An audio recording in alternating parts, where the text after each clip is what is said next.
Men nu seglar vi med Nils Peter Sundgren som navigatör in i filmens värld.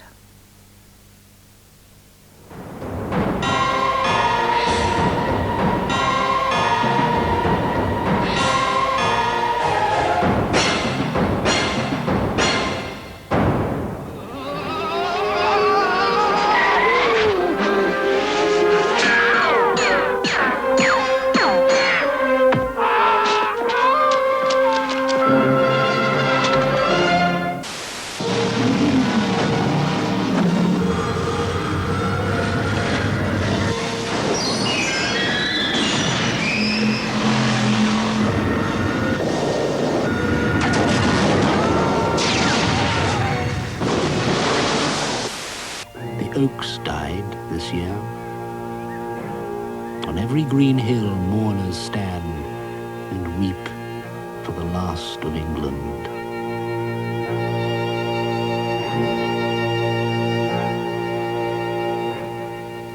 Ja, det här var några utav de filmer som vi ska få titta mera på i Filmkrönikan senare. Men först till en annan film som heter Erik Viking.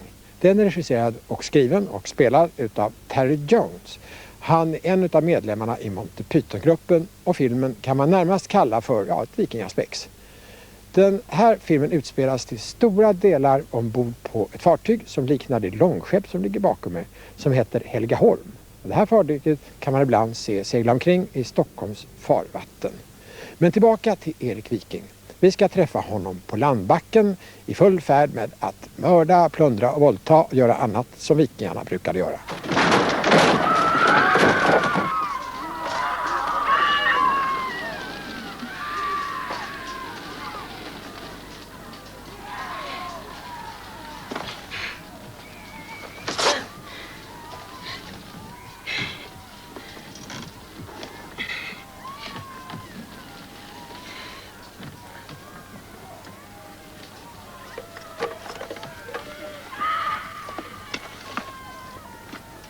Have you done this sort of thing before? Me? Of course. I've been looting and pillaging up and down the coast. Looting and pillaging, eh? Yes. What about the raping? Shut up. Well, it's obvious you haven't raped anyone in your life. Shh.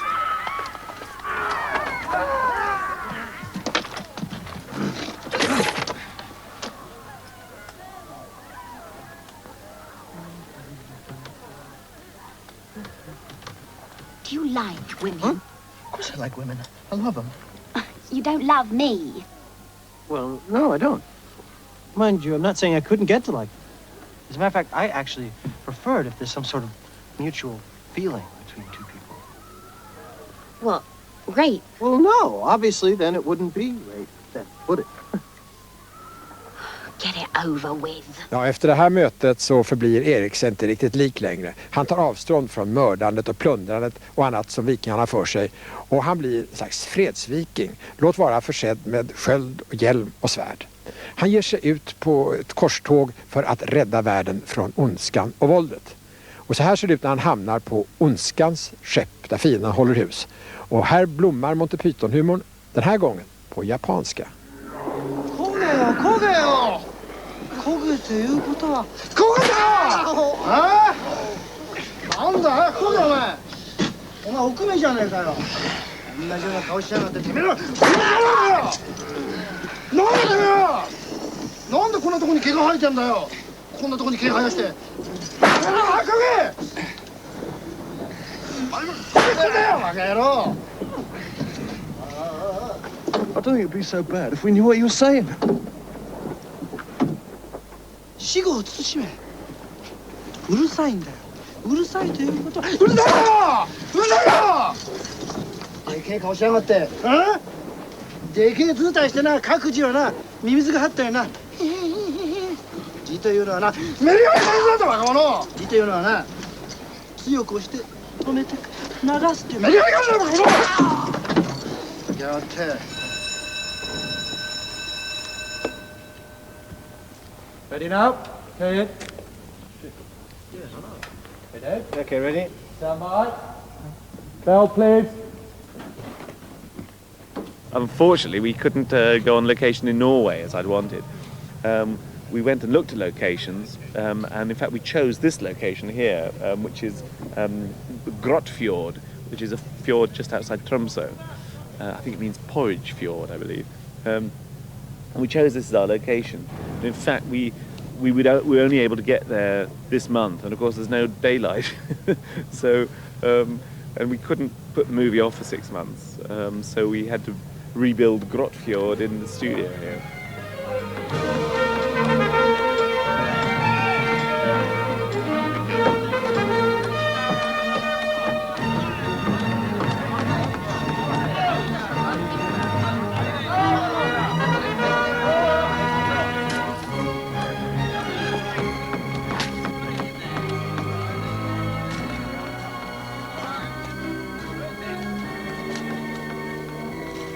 Wish you were going to. You can't. Too busy. Oh, that's a good one. I wanted this very real, tough, brutal world. And then they set off over the sea, and they sail through the mist, and they sail through the gates of the world. And then they're into fantasy, and then it's sort of the sun rises. Well, first of all, they go through the monster of the north, comes out of the deep sea, and then they get to High Brazil, and it's light and airy and fantasy. And the High Brazilians, they are the sort of the humanists in the film.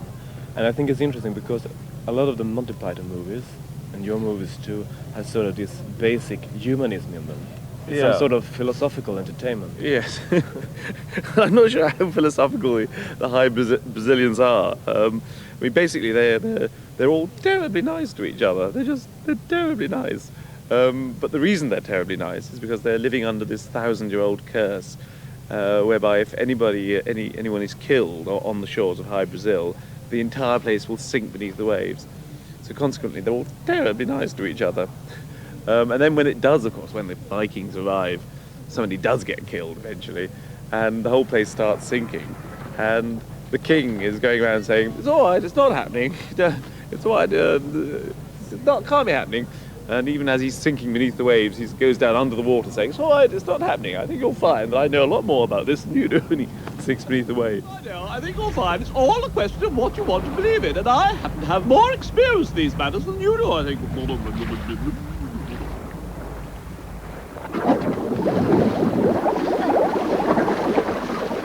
Om man vill vara elak, då kommer jag säga att filmen Erik Viking sjunker liksom High Brazil gjorde alldeles nyss här. För filmen, den är bitvis rolig, men inte tillräckligt rolig och inte tillräckligt ofta. Den tar sig själv på något slags missriktat allvar. Det finns en moralisk präktighet som inte hör hemma i en Monty Python-film, tycker i alla fall jag. Monty Pythons medlemmar har ju ofta blivit filmregissörer. De dras ofta med samma problem. Deras filmer är tunga, tekniska, invecklade, påkostade, ofta publikfriande. Men de har förlorat mycket av det här lätta flytet och grasen och fräckheten och det absurda som fanns i de här tidiga sketcherna som vi ser här varannan torsdag i kanal 1. Lite grann samma sak är det Terry Gilliam, han som tidigare har gjort filmer som Brazil och Time Bandits. Nu har han gjort en film om Münchhausen som heter Baron Münchhausens äventyr, och den ska vi titta på nu. Excuse me a moment. Oh, you won't want to miss this aria. It reminds me of my school days in England.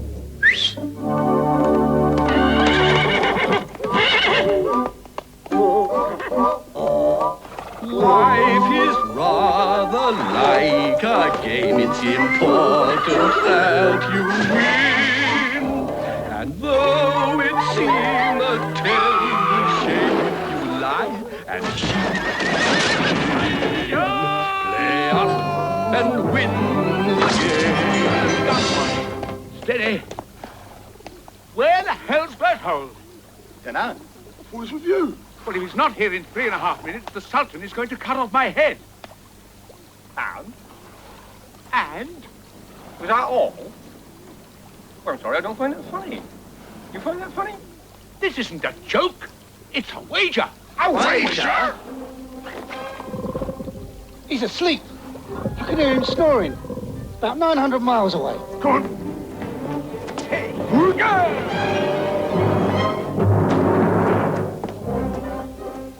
He's under a tree. Near Belgrade. What? There's a ball beside him. Hope he hasn't been at it. So do I. What's the wind speed, Gus? 3 knots! Hmm.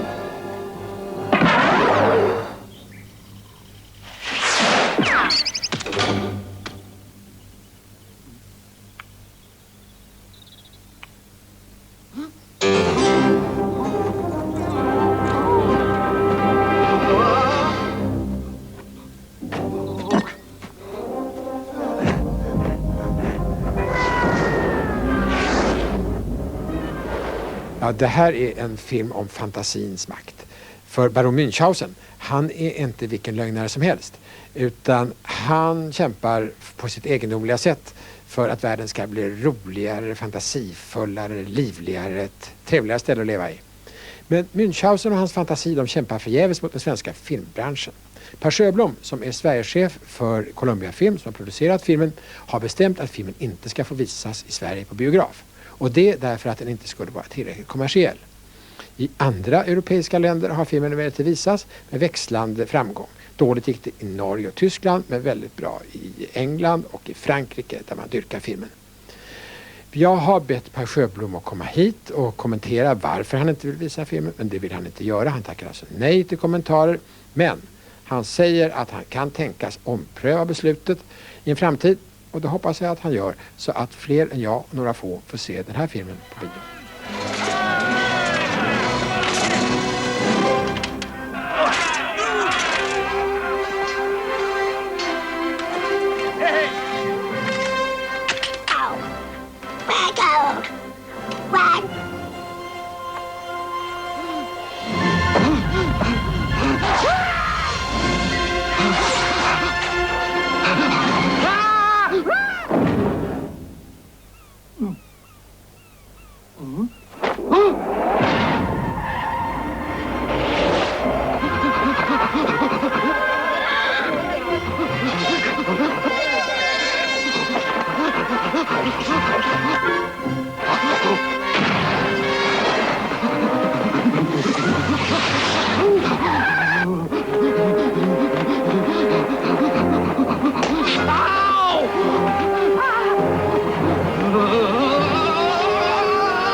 Det här var alltså ytterligare en bit ur Terry Gilliams mycket roliga baron Münchhausens äventyr. En film som vi dessvärre inte får se på svenska biografer eftersom direktör Sjöblom inte anser att den är kommersiell nog. Det är ju ganska, för att inte säga mycket, lågt i taken i den svenska filmbranschen. När jag började med det här för 25 år sedan så fanns det faktiskt mycket större variationsrikedom i filmrepertoaren. Men nu styrs allting mycket hårdare ekonomiskt. Vilket är tråkigt för att filmrepertoaren blir väldigt mycket torftigare. Väldigt många filmer visas aldrig. Ta till exempel en film som heter Sensommardagar. Det är en finstämd film om 2 gamla systrar som lever för sig själva på en ö utanför Maine i USA. Nu på ålderns höst blir de ensamma sedan deras män har gått bort. Den ena systern som spelas av Lillian Gish, hon har ändå livslusten och lite koketteri kvar. Den andra systern som spelas av Bette Davis, hon är blind, bitter och bitsk. I expect I'm a great bother to you. I'm here to take care of you, dear. You could change your mind. People do. I'm here as long as you need me. There's always my Anna. Your Anna has never wanted to be involved with us. She is my daughter. Anna has never been very daughterly, and you have never been very motherly. And that's that. Careful. Hold still, dear.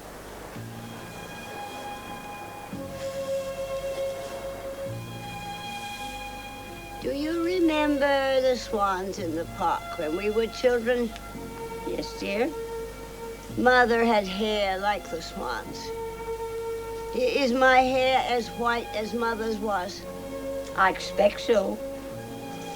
What color is your hair now, Sarah? Oh, it's faded.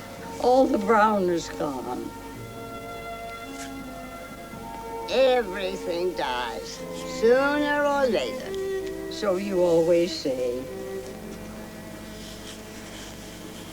you know why old ladies sit on park benches, Sarah? Yeah, why, dear? To hold them for springtime lovers.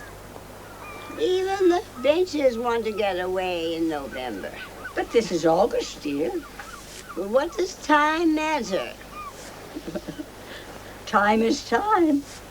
Yes, if you wear it like a wet blanket. Matthew died in November. I tell you, Sarah, Matthew's month will be mine. I don't know about your chores, Sarah. I'll hold down the bench. Ja, här står jag framför biografen Cinema i Stockholm. Och här får filmen Sensommardagar gå liksom på nåder i 14 dagar mellan två succéfilmer. Och den har gått nu en vecka, går en vecka till, och kommer inte publiken då i väldiga mängder så kommer Sensommardagar sannolikt inte att visas mer. Och det skulle vara synd, därför att Sensommardagar, det är en vis, vacker och vemodig film. Och man känner verkligen filmhistoriens vingslag när man ser de två fantastiska skådespelerskorna i filmen. Men det är ju så att det är de stora breda pojkarna som bestämmer biograferna, som dominerar biograferna. Ta en film som den nya Indiana Jones-filmen som heter Indiana Jones och det sista korståget. Den visas på 62 biografer i 56 städer i landet, alltså nästan överallt. Och den här filmen den uppannonseras också alldeles hysteriskt för att möta konkurrensen från filmen Batman.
Det här är den tredje raden av Indiana Jones-filmer, liksom de tidigare regisserat av Steven Spielberg. Det här är naturligtvis inte alls en dålig äventyrsfilm, men det kan inte hjälpas att sådana här seriefilmer blir efterhand allt mindre inspirerade. Det blir allt mera upprepningar, man använder ofta dynamit snarare än fantasi. Men att den här filmen ändå bär ganska bra, det beror inte minst på Sean Connery som spelar Indiana Jones pappa. Han ger många av scenerna i filmen ett avsevärt lyft. Half the German army's on our tail, and you want me to go to Berlin? Into the lion's den? Yes. The only thing that matters is the Grail. What about Marcus? Marcus would agree with me. Two selfless martyrs. Jesus Christ. That's for blasphemy. The quest for the Grail is not archaeology. It's a race against evil. If it is captured by the Nazis, the armies of darkness will march all over the face of the earth. Do you understand me? This is an obsession, Dad. I never understood it. Never. Neither did Mom. Oh, yes, she did. Only too well. I wanted to present a father figure with him that is much more European in concept than American. You know, where the father kind of sort of squirming to be considerate with the boy and understanding and everything, and the boy doesn't know how far to go, wants to be really directed in some way, and then the vibrations come that the father's getting a bit pissed off with him. one wanted to eliminate as much of that as possible and make the father really eccentric, self-centered, quite selfish, with an appetite and interest of things in the world way beyond the normal and mundane Saturday evening post mentality.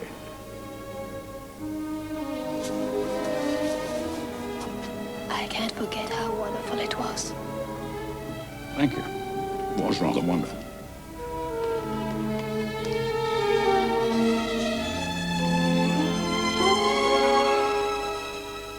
Och så rör vi oss från den ena ytterligheten till den andra. Från publikfriaren Indiana Jones och till den engelska Englands yttersta dagar. Det är en film som är regisserad av Derek Jarman. Och filmen utspelas på en plats som ser ut så här. Det är ett England som är härjat utav inbördeskrig, mordbrand, där städerna ligger i ruiner. Men det är inte vilka städer som helst. Det är mycket estetiskt vackert. Förfallet är vackert. Derek Jarman är en mycket estetisk person. Han har börjat som målare och han har också varit scenograf, bland annat åt Ken Russell.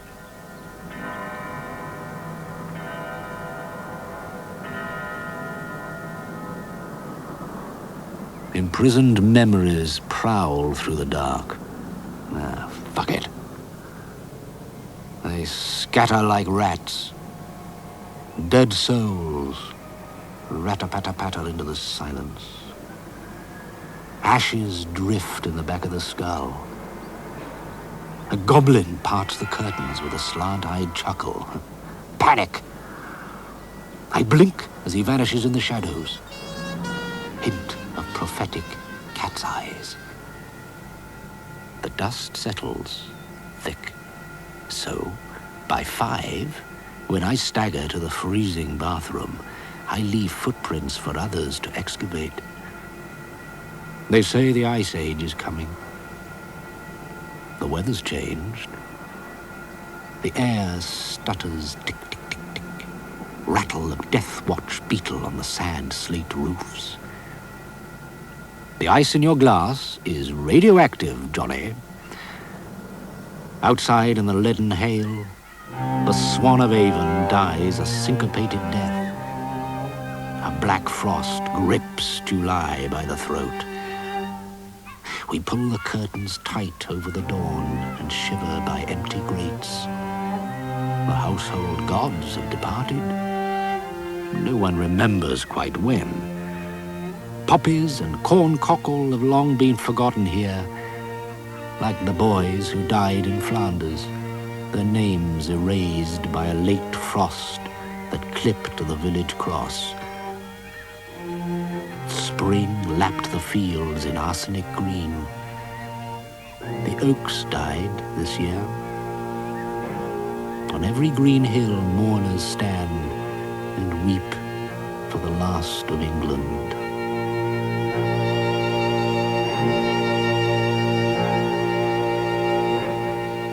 Why do you think that you have had such problems in England? Is it because of your attitudes or your homosexuality? I just think the country is full of humbug, and if you even start to actually, I mean, anyone who even starts to actually speak their mind here is moved against. The whole culture has been moved against in the last 8 years. That's the only reason I can see. I mean, there was no problem in the 70s. It never, in a way, one just made these films and you know, people liked them or didn't like them. It didn't become a problem. It's only with the advent of Margaret Thatcher's revolution. It is a revolution here. An attempt to completely turn around British society and so that, you know, and to reorder it. And it's a revolution in which there's freedom in the marketplace. Everything is going to be sold. Yet every single time they make more freedom in the marketplace, they take freedoms away from us. They slap more D notices on. They proceed against people like Peter Wright. They proceed against people like myself. You know, they invent things like Clause 28, where one's virtually outlawed if one wants to actually make the work one wants to do. I mean, this country is not a free country.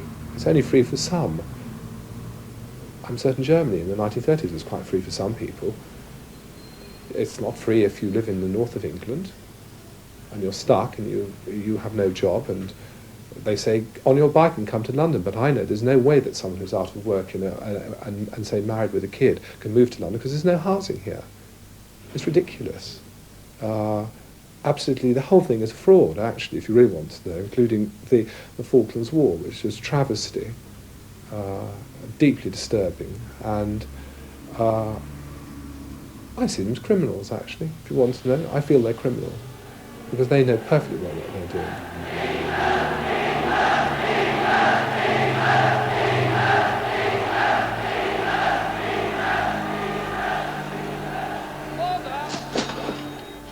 Ja, Derek Jarman är en mycket kontroversiell filmregissör. Mest uppseende har han väckt med en film som heter Caravaggio, som också den visas i Sverige nu.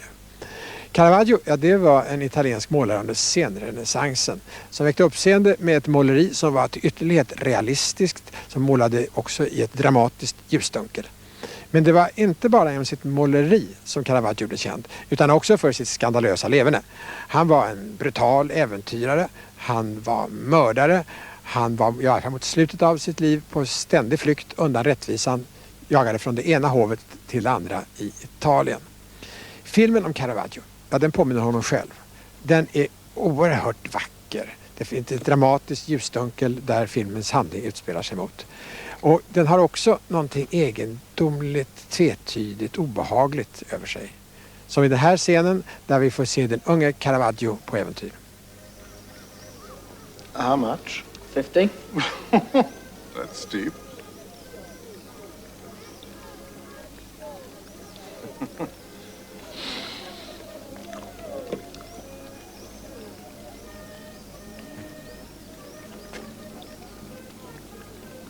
Have you more at home? It will cost you.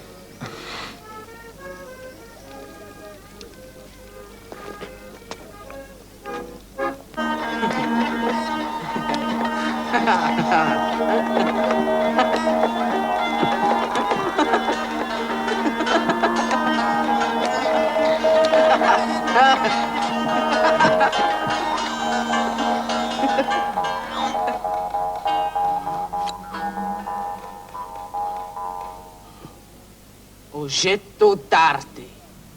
E io sono molto caro. In plain English, mate, I'm an art object. And very, very expensive. You've had your money's worth.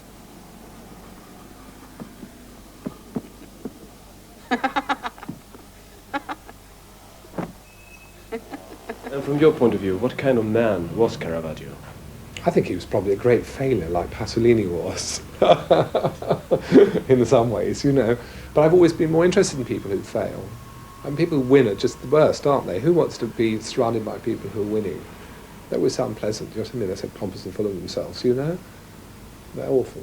I like losers. Caravaggio is a sort of loser in life, and so is Pasolini in a way, and that's what makes them so charming.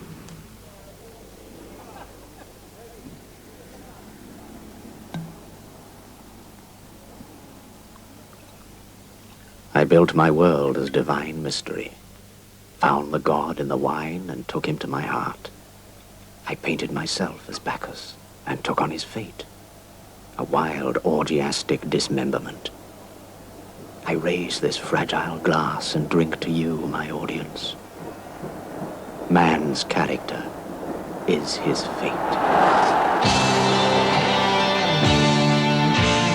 Panic on the streets of London, panic on the streets of Birmingham.